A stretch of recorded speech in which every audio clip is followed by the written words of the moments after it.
Assalamualaikum warahmatullahi wabarakatuh. Perkenalkan, nama saya Karya dengan NPM 234110008 dengan mata kuliah Manajemen Keuangan kelas MNJ 22A. Baik, di sini saya akan menjelaskan mengenai manajemen persediaan. Sebelum kita masuk ke pembahasannya, saya akan membahas mengenai arti, peranan, dan fungsi. Lalu ada karakteristik persediaan, lalu ada strategi operasi persediaan, lalu metode pengendalian persediaan, dan terakhir itu mengenai contoh soal dan penyelesaiannya. Kita masuk ke pembahasan yang pertama mengenai definisi atau arti.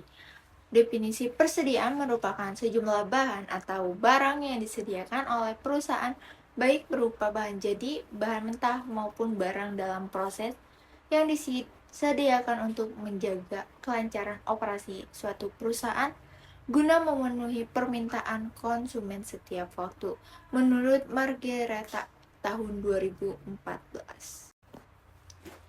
Persediaan adalah sumber daya menganggur yang menunggu proses lebih lanjut. Menurut Nasution tahun 2003, lalu menurut Handoko tahun 2000, persediaan adalah istilah umum yang menunjukkan segala sesuatu atau sumber daya organisasi yang disimpan dalam antisipasinya terhadap permintaan baik internal maupun eksternal. Next, peran dalam manajemen persediaan. Yang pertama itu menjaga kelangsungan proses produksi. Yang kedua, menghindari kehilangan penjualan. Yang ketiga, memperoleh diskon kuantiti. Lalu yang keempat ada mengurangi biaya persediaan. Lalu yang kelima ada mencapai biaya produksi yang efisien. Next ada fungsi manajemen persediaan. Yang pertama ada fungsi decoupling untuk membantu perusahaan agar bisa memenuhi permintaan langganan tanpa tergantung pada supplier.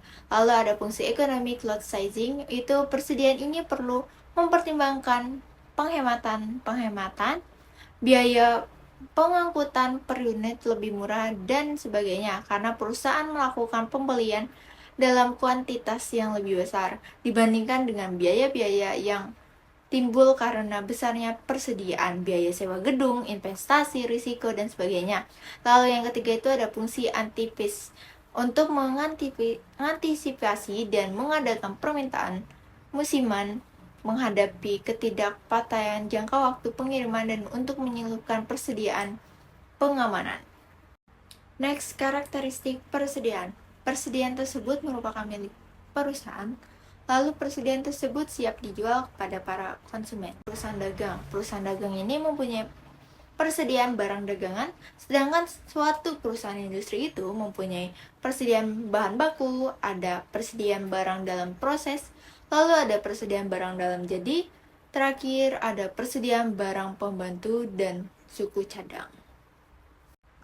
Tujuan pengelolaan persediaan: menyediakan persediaan yang dibutuhkan untuk menyokong operasi dengan biaya minimum, lalu menghilangkan pengaruh ketidakpastian atau miss safety stocks, lalu ada memberi waktu luang untuk pengelolaan produksi dan pembelian, untuk mengantisipasi perubahan pada permintaan dan penawaran. Alasan penggunaan manajemen persediaan. Yang pertama itu untuk menyimbangkan biaya pemesanan atau persiapan dan biaya penyimpanan. Lalu kedua, untuk memenuhi permintaan pelanggan, misalnya untuk menempati tanggal pengiriman. Yang ketiga itu untuk menyangga proses produksi yang tidak dapat diandalkan. Yang keempat, untuk memanfaatkan diskon. Lalu yang kelima, untuk menghadapi kenaikan harga di masa yang akan datang. Metode dalam manajemen persediaan itu ada metode EOQ atau Economy Under Quality, lalu ada Recorded Point, lalu ada Save Stock and Just in Time. Yang pertama itu metode EOQ atau kuantitas pesanan ekonomis, adalah suatu metode untuk menentukan berapa jumlah pesanan yang paling ekonomis untuk satu kali pesan, atau dapat juga dikatakan jumlah unit pembelian yang paling optimal. EOQ dapat dilihat menggunakan rumus seperti yang ada di PPT ini. Yang kedua itu mengenai reorder point atau titik pemesanan kembali adalah saat persediaan mencapai titik di mana perlu dilakukan pemesanan kembali yang dinyatakan dalam persamaan berikut. Reorder point sama dengan lead time dikali average usage. Next itu safety stock. Persediaan pengamanan adalah persediaan tambahan yang diadakan untuk melindungi atau menjaga kemungkinan terjadinya kekurangan bahan. Stock out. Lalu safe stock dapat dihitung menggunakan formula yang dimana itu safe stock sama dengan pemakaian maksimum dikurang pemakaian rata-rata. Next, just in time. Just in time atau JIT merupakan pendekatan untuk meminimalkan total biaya penyimpanan dan persiapan yang sangat berbeda dari pendekatan tradisional. Pendekatan tradisional mengakui biaya penyimpanan dan kemudian menentukan kuantitas pesanan yang merupakan saldo untuk dari dua kategori biaya.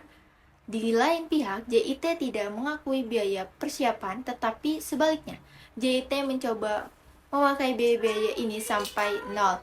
Jika biaya penyiapan tidak menjadi signifikan, maka biaya tersisa yang akan dioptimalkan adalah biaya penyimpanan yang dilakukan dengan mengurangi persediaan sampai ke tingkat yang sangat rendah. Hasil dari JIT adalah bahwa persediaan akan diperankan secara periodik dan lebih. Bagaimana sih cara untuk menghitung JIT? Menghitung JIT dapat dilakukan menggunakan formula X1 sama dengan I ditambah F1 ditambah X2 dikali F2V dikurang F1. Keterangannya di mana X1 adalah unit produk yang harus dijual untuk mencapai laba tertentu. Lalu untuk I itu laba sebelum pajak.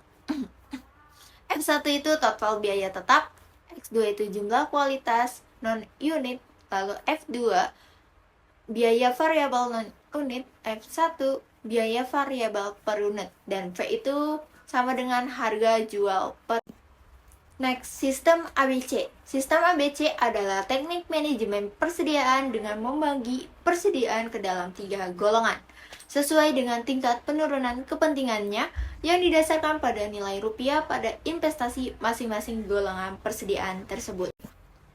Next, prinsip manajemen persediaan menerapkan klasifikasi ABC adalah semua persediaan harus bisa dimasukkan ke dalam salah satu kelompok persediaan, yaitu kelompok A, yang dimana merupakan persediaan yang harga persatuannya tinggi dan kontribusi terhadap penjualannya juga tinggi. Lalu kelompok B itu merupakan persediaan yang harganya lebih mudah dari kelompok A dan kontribusi terhadap penjualannya sedang. Untuk kelompok C itu merupakan persediaan yang harganya rendah dan kontribusinya terhadap penjualan juga rendah. Baik, selanjutnya mengenai contoh soal, bisa dilihat di layar di sini.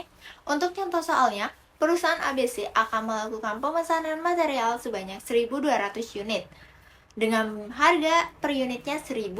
Tetap total biaya pemesanan sebesar 15.000. Untuk setiap kali pemesanan, biaya penyimpanan diketahui sebesar 40% dari harga beli. Rumusnya IOQ sama dengan 2DS per C sama dengan 2 dikali 15.000 dikali 12.000 dibagi 0,4 dikali 1.000 sama dengan hasilnya 300 unit. Untuk membuktikan bahwa persediaan barang pada tingkat ekonomi kualitatif ini total biayanya paling minimum dapat ditunjukkan dengan analisis pada tabel berikut. Nah, tabelnya itu ada di belah sini ya.